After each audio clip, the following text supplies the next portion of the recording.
तो चलो आज की क्लास स्टार्ट करते हैं। पिछली क्लास में हमने क्या किया, फीफो मेथड किया और लीफो मेथड किया। फीफो में क्या होता था, फर्स्ट इन फर्स्ट आउट, और लीफो में क्या होता था, लास्ट इन फर्स्ट आउट। और आज हमें करना है सिंपल एवरेज प्राइस मेथड और एक का नाम है वेटेड एवरेज प्राइस मेथड। ठीक है, सिंपल एवरेज प्राइस मेथड और वेटेज। अब ये सिंपल एवरेज प्राइस मेथड क्या होता है भैया, वेटेड एवरेज प्राइस मेथड क्या होता है, वही बात आपको समझानी है। ठीक है, तो आओ अगला एक क्वेश्चन करते हैं तो आपको बात समझ में आएगी। जैसे इस क्वेश्चन को देखो, इस क्वेश्चन में क्या बताया जा रहा है कि हमने 1 अप्रैल, क्वेश्चन क्या कह रहा है कि हमने 1 अप्रैल 2000, मतलब ईयर तो बता नहीं रखा, लेकिन हमने कितनी यूनिट परचेज करी है, 30 यूनिट परचेज करी है फॉर ₹20, फॉर रुपीज। फिर 3 तारीख को 45 यूनिट परचेज करी है 24 के हिसाब से। ठीक है, और फिर 5 तारीख को कितनी यूनिट परचेज करी है, 60 यूनिट परचेज करी है कितने के हिसाब से, 28 के हिसाब से। कितने के हिसाब से, 28 के। और फिर हमने 9 तारीख को कितनी यूनिट परचेज करी है, 15 यूनिट परचेज करी है कितने के हिसाब से, 22 के हिसाब से। 12 तारीख को हमने 45 यूनिट सोल्ड करी है 200 के हिसाब से। कितने के हिसाब से, 200 के हिसाब। क्वेश्चन की रिक्वायरमेंट आपसे ये है, मैं यहाँ पे लिख देता हूँ, कैलकुलेट, क्वेश्चन क्या कह रहा है, calculate value of closing stock. Calculate value of closing stock की वैल्यू बताओ। और अलग अलग मेथड लगाने हैं, कभी फीफो मेथड, कभी लीफो मेथड, कभी सिंपल एवरेज प्राइस मेथड और कभी weighted average price method.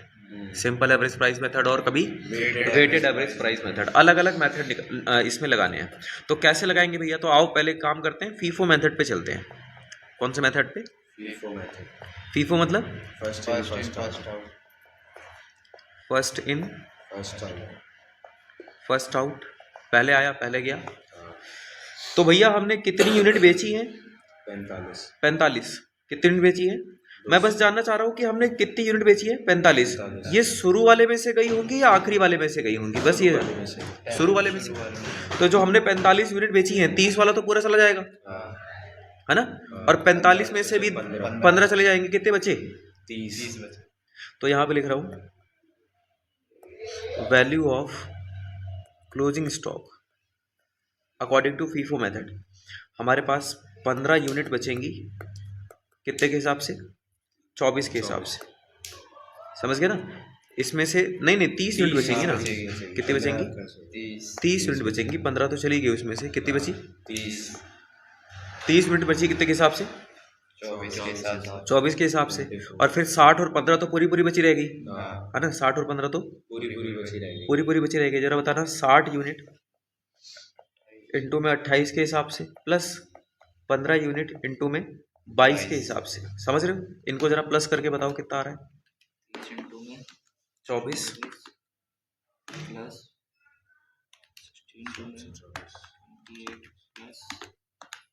15 into में 22 कितना आ गया, 330 आ रहा है। ऐसा क्यों लग रहा है, आप गलत कर रहे हैं, 2730 ये वैल्यू ऑफ क्लोजिंग स्टॉक है, वैल्यू ऑफ क्लोजिंग। तो कल मैं आपको समझा रहा था क्या बना के, वो स्टोर लेजर बना के, और आप ऐसे डायरेक्टली भी निकाल सकते हो। ठीक है, अगर मान लो क्वेश्चन हमें बोले कि लीफो मेथड अप्लाई करो, कौन सा, लीफो मेथड, मतलब लास्ट इन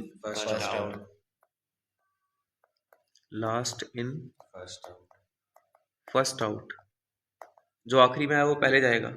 तो फिर भैया क्या करेंगे, तो ये जो 45 यूनिट है पहले 15 में से जाएंगी, फिर 60 में से, है ना, तो 30 बची, और 60 में से 30 चली जाएंगी, तो फिर 60 में कितनी बचेंगी, 30।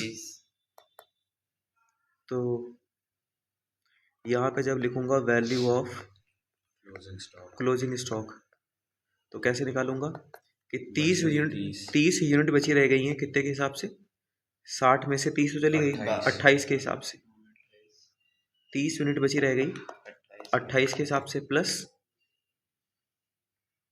45 यूनिट बची 24 के हिसाब से, और 30 यूनिट बची 22 के हिसाब से, है ना, 45 24 है ना, 45 यूनिट बची 24 के हिसाब से, प्लस 30 यूनिट बची 20 के हिसाब से। पक्का, हाँ जी।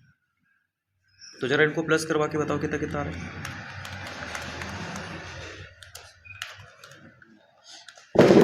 2520। कितनी बची, 2520 2520 रुपये का स्टॉक बचा अकॉर्डिंग टू लीफो मेथड। अगर मान लो हम इसमें simple average price method apply करें, कौन सा वाला? Simple price average, simple average price method. तो पहले आप क्या करोगे, सिंपल एवरेज प्राइस आपको निकालना पड़ेगा। क्या निकालना पड़ेगा? Simple average price. Simple average price, समझ गए? सिंपल एवरेज प्राइस भैया कितने कितने हैं जरा बताना। देखो 20, 24, 28, 22, कितना कितना है? 20, 24, 28, 22। तो यहाँ पे सारे लिख लो, 20, 24, 28 और 22। और ये 4 प्राइस है ना, इसको 4 से डिवाइड कर दो, कितना आ रहा है? 23.5। 23.5। मतलब हमने कभी ज़्यादा खरीदा कभी कम खरीदा, लेकिन ऑन एन एवरेज जो प्राइस हमारा आ रहा है वो 23.5 पर यूनिट आ रहा है, पर यूनिट। अब आपको पता होना चाहिए कि हमारे पास टोटल कितनी यूनिट थी?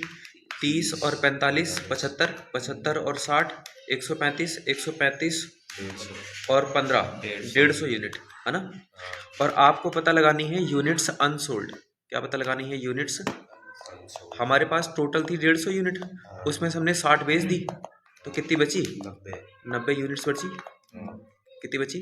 90। ये 60 थोड़ी बेची थी, कितनी बेची थी? 45 बेची थी। 45 हमने बेच दी, 105। तो 105 यूनिट हमारे पास बची रहेगी, है ना? और हमें पता लगाना है कि इन 105 यूनिट का अमाउंट कितना है। तो यहाँ पे लिखो value of closing stock 105 into 23। 105 into में 23.5, 2467.5। 2467.5 या।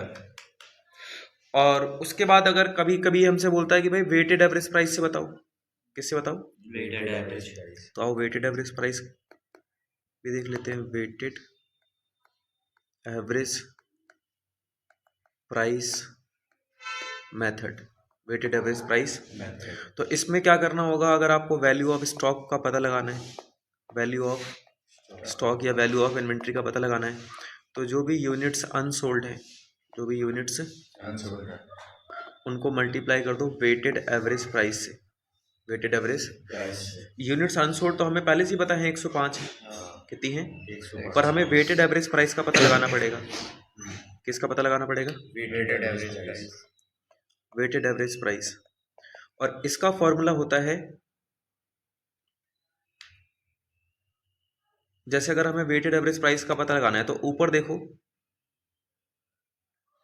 हमारे पास हमने पहले कितनी यूनिट परचेज करी? 30। और कितने के हिसाब से? 20 के हिसाब से। उसको एज इट इज लिखवाओ कि हमने 30 यूनिट परचेज करी हैं 20 के हिसाब से, प्लस 45 यूनिट परचेज करी हैं 24 के हिसाब से। तो यहाँ पे लिखो 45 यूनिट इंटू में 24 के हिसाब से, प्लस 60 यूनिट 28 के हिसाब से, 60 यूनिट 28 के हिसाब से, प्लस 15 यूनिट 22 के हिसाब से। और सबको प्लस करके डिवाइड किससे करना है? नंबर ऑफ यूनिट से। 4 नहीं, नंबर ऑफ यूनिट। 30, 45, 60 और 15, ये सब मिला के कितने हो गए? 150 डिवाइड बाय 150 यूनिट, है ना? क्योंकि वो कितनी यूनिट का प्राइस अमाउंट आएगा? 150 यूनिट का। 150 यूनिट से डिवाइड कर दो। सबको जरा प्लस करके बताओ ऊपर कितना आ रहा है? 40 इंटू में 24, 60 इंटू में 28,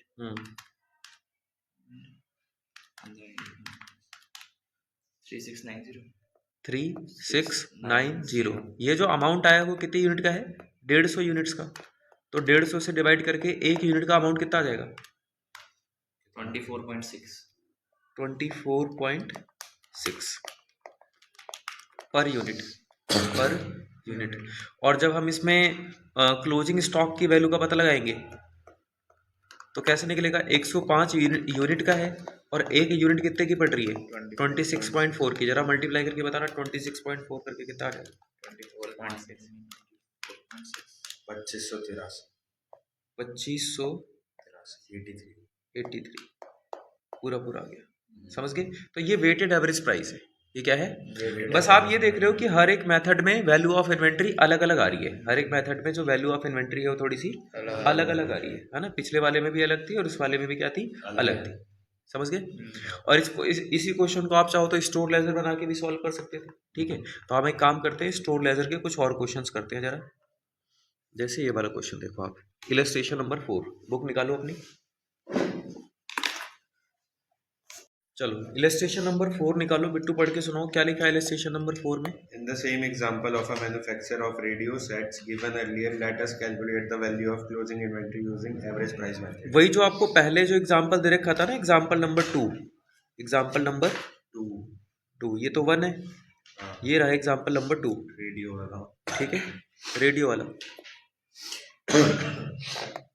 ये इसमें आपको बताना है कि अगर हम सिंपल एवरेज प्राइस मेथड का यूज करें, सिंपल एवरेज प्राइस मेथड का यूज करें, तो बताओ इसमें फिर क्लोजिंग स्टॉक की वैल्यू क्या होगी। तो पहले आप ये इन्वेंट्री क्या बोलते हैं, यूनिट्स को देखो। हमारे पास यूनिट्स कितनी है, 2600 में से कितनी हमने बेच दी, 1600 है ना। हमारे पास यूनिट्स कितनी है, 2600। राजदीप को नहीं मिला, इलस्ट्रेशन नंबर 2 मिला। देखो हमारे पास टोटल यूनिट कितनी है, 2600 और हमने कितनी उसमें से बेच दी, 1600 मिली। तो अगर हमने 2600 में से 1600 बेच दी तो क्लोजिंग स्टॉक की यूनिट कितनी बची, 1000। और देखो प्राइस अलग अलग है, कभी 50 है, कभी 55 है, कभी 55 है, कभी 60 है, कभी 47 है। तो इनको सबको प्लस करके एवरेज निकाल देंगे, सबको प्लस करके एवरेज। तो आओ जरा एवरेज निकालते हैं। प्राइस याद रखो आप, पहले मैं पता लगा रहा हूँ simple average price, simple average price 50 plus 55 plus 60 plus 47 divide by 5 कितना आ रहा है, 53.4। और हमें तो वैल्यू ऑफ क्लोजिंग इन्वेंट्री चाहिए या वैल्यू ऑफ क्लोजिंग स्टॉक बोल दो। तो हमारे पास 1000 यूनिट्स बची रह गई हैं और इनटू में 53.4 करके बताओ कितना आ रहा है, 53,400 का वैल्यू ऑफ क्लोजिंग स्टॉक का पता लग गया है। सिंपल। तो आगे चलते हैं जरा, इलस्ट्रेशन नंबर 5, इलस्ट्रेशन नंबर 5 इस पे रहो, पढ़ के सुनाओ। इलस्ट्रेशन नंबर 5 में राजदीप क्या लिखा हुआ है, On the basis of the data given in illustration 2 and 3, calculate the weighted average price. चलो एक बार जरा फिर से पढ़ते हैं। लिखा हुआ है on the basis of the data given in illustration 2 and 3 calculate weighted average price and also the value of closing inventory by weighted average price method. Weighted average, तो एक तो हमें वेटेड एवरेज प्राइस बताना है, weighted average हाँ। और अच्छा illustration number 2 और 3 का यूज करना है, इलस्ट्रेशन नंबर 2 और 3 का यूज करना है। इलस्ट्रेशन नंबर 2 ये है और इलस्ट्रेशन नंबर 3 ये है, मतलब इशू इनके हिसाब से करना है और परचेज उनके हिसाब से करना है। तो हम एक काम करते हैं ना भाई, वो बना लेते हैं स्टोर लेजर। क्या बना लेते हैं, स्टोर लेजर का तो प्रॉपर फॉर्मेट बनेगा। तो यहाँ पर चलो पहले फॉर्मेट बनाते हैं ना। तो चलो हमने फॉर्मेट बना लिया है ना, ये दिखाया। काम करते हैं पहले ना क्वेश्चन में परचेज और सेल लिखवा देते हैं। क्या आप मुझे बता सकते हो परचेज की डेट कौन कौन सी है, बस एक बारी परचेज की डेट बता दो कौन कौन सी है। 4 दिसंबर, 4 दिसंबर, 10 दिसंबर, 10 दिसंबर, 11 दिसंबर, 11 दिसंबर, 19 दिसंबर, फिर 28। 28 दिसंबर, खत्म। ठीक है, जो मैंने ब्लैक से लिखा है वो परचेज वाली डेट है, और जब रेड से लिखूंगा वो कौन सी वाली डेट रहेगी, सेल वाली डेट बताओ। 5 दिसंबर, 20 दिसंबर, 20 दिसंबर, 29 दिसंबर, एक मिनट 20 दिसंबर 29 दिसंबर और 29 दिसंबर 18 भी है, 18 भी है और 18 दिसंबर भी है। इलस्ट्रेशन नंबर 3 का बता रहे हो ना, 2 ठीक। 3 दो सेकंड थर्ड दो और 3 दोनों। हाँ तो फिर इश्यूज का उठाना है थर्ड वाले का। 18 दिसंबर को हमने सारी ये नहीं दिखाना सही वाला ये। ना ना ना वो तो फिर तो सारी हो जाएंगी। तभी तो नहीं बोला। नोटी हो रहा है। इसके तो 3 ही है, 5 जो इशू बताने हैं वो थर्ड वाले के बताने हैं और परचेज जो बताने हैं वो सेकंड वाले की बतानी है, ठीक है। तो चलो डिसाइड हो गया। तो हम सबसे पहले परचेज कर रहे हैं। सबसे पहले क्या कर रहे हैं? परचेज कर रहे हैं। 4 दिसंबर को कितनी परचेज करी हमने? 900 यूनिट। एक यूनिट का रेट 50 रुपए और इंटू में 45,000। इशू हमने कुछ नहीं किया, तो बैलेंस पूरा 900 यूनिट बचा रह गया। 50 के हिसाब से 45,000 रुपये। क्लियर है? चलो फिर हमने 5 दिसंबर को सेल करी है। 5 दिसंबर को सेल कर दी। एक काम करता हूँ, सेल करने के लिए ना अलग पेन का इस्तेमाल करते हैं। इसे फॉर एग्जांपल थोड़ा सा इस पे ले आते हैं, इस पे। 5 दिसंबर को हम सेल करने जा रहे हैं। कौन से दिसंबर को? 5 दिसंबर। ये रहा 5 दिसंबर। कितनी सेल करी हमने? 500 यूनिट। 500 यूनिट की। एक यूनिट का रेट कितना है? 50। 25,000। तो अगर तुमने 900 यूनिट में से 500 तुमने बेच ही डाली तो बची कितनी? 400 यूनिट बची। 50 के हिसाब से 20,000। ठीक है, 20,000 के हिसाब से। ठीक है, चलो 5 दिसंबर के बाद कौन सी डेट है? 10 दिसंबर। और 10 दिसंबर को तो हम क्या कर रहे हैं? परचेज कर रहे हैं। जरा बताना कितने की? 400 यूनिट 55 के हिसाब से 22,000। इशू हमने कुछ किया नहीं, तो 400 यूनिट हमारे पास पहले से थी और 400 यूनिट और आ गई, तो अब कितनी हो गई? 800 यूनिट। एक साथ लिखना है, समझ गए? इसमें यही टेक्निक है वेटेड एवरेज में। और 20,000 रुपए का पहले स्टॉक था, 22,000 का और आ गया, तो कितना हो गया? 42,000। बोलो हुई बात क्लियर? अब 42,000 को 800 से डिवाइड कर दो तो एक यूनिट का प्राइस पता लग जाएगा। 52.5। समझ गए? तो ये जो 52.5 आया है इसे बोलते हैं वेटेड एवरेज प्राइस। क्या बोलते हैं? Weighted average price. क्लियर? चलो 10 दिसंबर के बाद कौन सा दिसंबर है? 11 दिसंबर। 11 दिसंबर। 11 दिसंबर को क्या है? परचेज कितनी? 300 यूनिट परचेज करी है। एक का रेट 55 मल्टीप्लाई करो 16,400 16,500। हमारे पास 800 यूनिट पहले से थी, 300 और आ गई, तो अब कितनी हो गई? 1100 यूनिट हो गई। और 42,000 का स्टॉक पहले से था और कितने का आ गया? 16,800 का, 16,500 का और आ गया। प्लस करके बताओ 58,500 और डिवाइड करके बताओ वेटेड एवरेज प्राइस कितना आ रहा है? 53.18। 53.18। अच्छा 11 दिसंबर के बाद कौन सी दिसंबर है? 19 दिसंबर। 19 दिसंबर को फिर से परचेज कर रहे हैं। कितनी? 200 यूनिट। कितने के रेट से? 60 मतलब 12,000। मेरे पास 58,500 का स्टॉक पहले से था, 12 का और आ गया, तो 70,500 हो गया। कितना हो गया? मेरे पास 1100 यूनिट पहले से थी, 200 और आ गई, तो 1300 यूनिट हो गई। 54.2 और 70,500 को 1300 से डिवाइड कर दूंगा, एक यूनिट का प्राइस पता लग जाएगा। 54.23। 50 पॉइंट या 54? 54.23। 54.23। ठीक है, आगे चलते हैं। 19 दिसंबर के बाद हमने लिखी थी 20 दिसंबर, और 20 दिसंबर को हम क्या करने जा रहे हैं? सेल। तो यहाँ लिखो 20 दिसंबर कितने की सेल करी है? 600 यूनिट। 600 यूनिट। और रेट ये वाला उठाना, समझ गए? कितना? 54.23।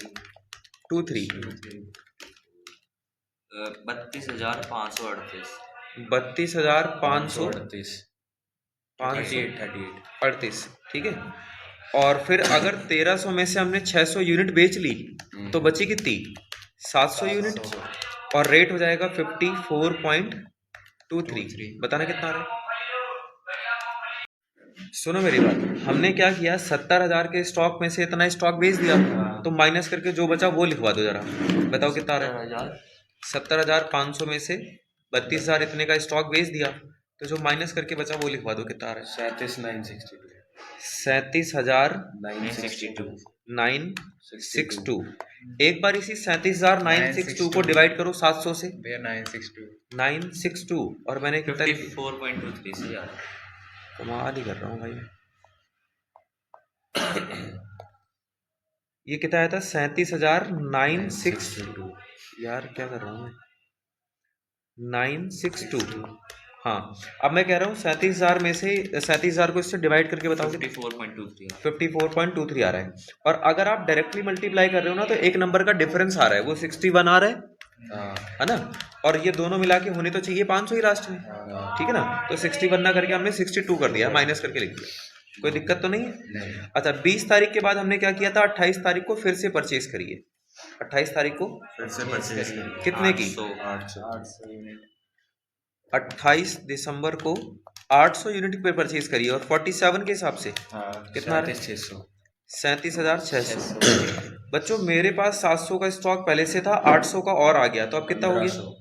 1500। तो मैंने यहाँ लिख दिया 1500 यूनिट। मेरे पास 37,962 का स्टॉक पहले से था और 37,600 का और आ गया, तो अब बताओ कितना हो गया? 75,562 और इसको डिवाइड कर दो 1500 यूनिट से। 50.37 50.37 ठीक है। 38 कर दूं क्या? चलो कोई नहीं, 37 रहने देते, नो प्रॉब्लम। अच्छा, 28 दिसंबर के बाद हमने क्या करी है? 29 दिसंबर को सेल करी है। कितने की? 500 यूनिट की। तो यहाँ लिख दिया मैंने 29 दिसंबर सेल करी है 500 यूनिट की। और एक यूनिट का रेट कितना है? 50 कितना आ रहा है?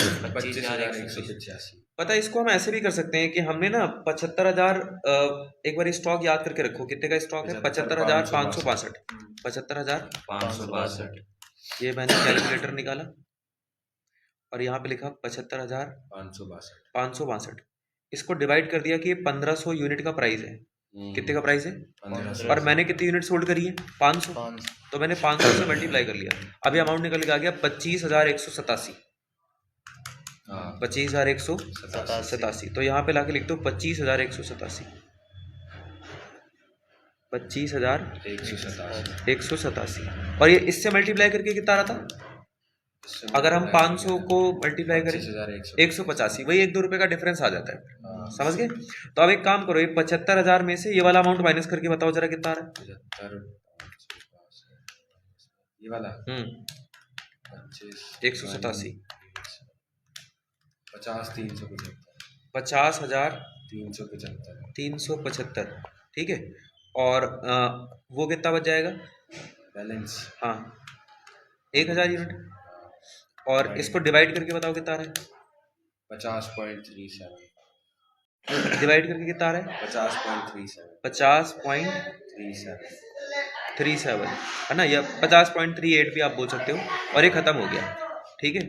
अब हम तो अगर हमसे कोई पूछेगा कि हमारे पास स्टॉक कितना है, तो हम क्या बोलेंगे कि भाई हमारे पास 1,000 यूनिट का स्टॉक है और रुपए में बोले तो 50,375 का है। और पर यूनिट उसका जो प्राइस है वो 50.37 है। 50.37 समझ गए? तो ये हमारी बन गई क्या? Store laser. क्या बन गई? Store laser. अब मैं चाहता हूं कि एक क्वेश्चन आप मुझे करके दिखा दो वेटेड एवरेज प्राइस का। किसका? Weighted average price. ये आपको दिखाई दे रहा है, ये तो फर्स्ट इन फर्स्ट आउट है। फर्स्ट इन, बच्चा कहता है भगवान करे भैया फीफो मेथड ही आ जाए, पेपर में मजा ही आ जाएगा, या लीफो ही आ जाए तो मजा ही आ जाएगा। लेकिन पेपर में आता है भाइयों क्यों, कौन सा? Weighted average. समझ रहे हो? तो ये इलस्ट्रेशन नंबर 12 है। Continue with the information given in illustration number 11। Find out the value of inventory as on 31 March 2022 if the company follows weighted average price method. तो कर सकते हो आप। एक बारी पहले जो मैंने अभी क्वेश्चन करवाया था इलस्ट्रेशन नंबर 5, पहले उसको करो और फिर ये वाला करके दिखाओ, है ना। वीडियो को रोको, करके दिखाओ, तब तक मैं भी इसका फॉर्मूला बना लेता हूँ, ठीक है।